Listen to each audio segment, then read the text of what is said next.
this perfect love.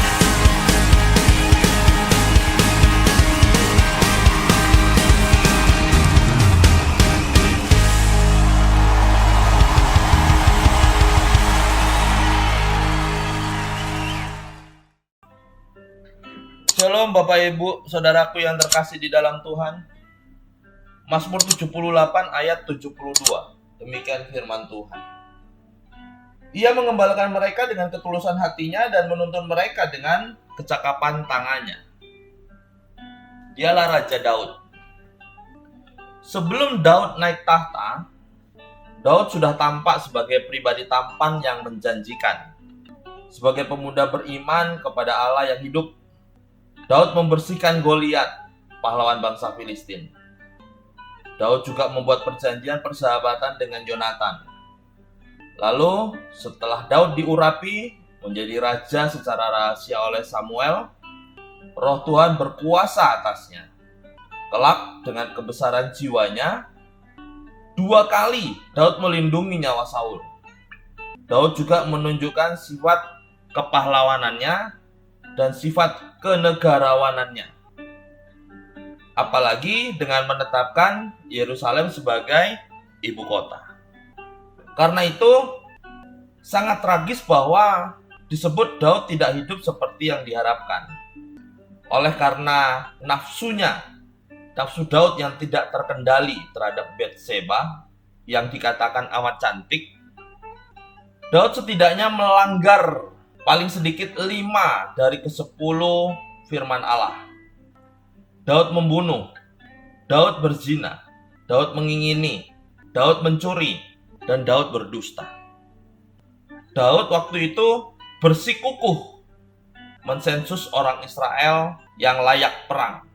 Dan Daud menunjukkan kelemahannya yang lain, yaitu dengan mempercayai kekuatan daging ketimbang kekuatan Allah.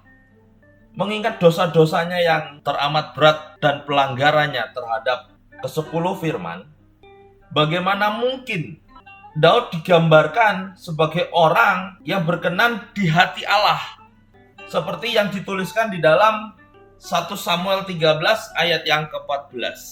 Demikian bunyinya. Tetapi sekarang kerajaanmu tidak akan tetap. Tuhan akan mencari seorang yang berkenan di hatinya, dan Tuhan menetapkannya sebagai pemimpin atas umatnya. Karena engkau tidak menaati apa yang diperintahkan Tuhan kepadamu.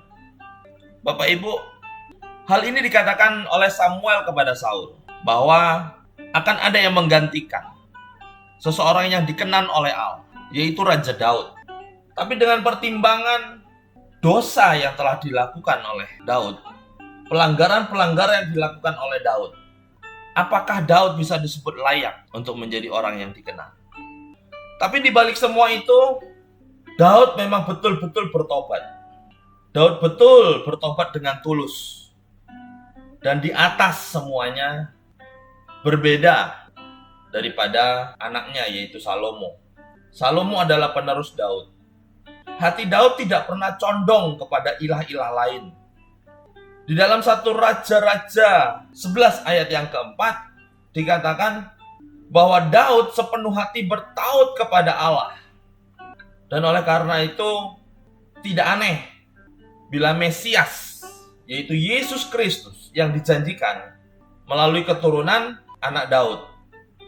Bahkan oleh sebab itu juga pertobatan tulus Daud itu diungkapkan, bahkan dibuatkan sebuah nyanyian yang keluar dari lubuk hati Daud di dalam Mazmur 18 ayat kedua yang ketiga, yaitu aku mengasihi Engkau ya Tuhan, kekuatanku, ya Tuhan bukit badukku, kubu pertahananku dan penyelamatku, Allahku, gunung batuku, tempat aku berlindung.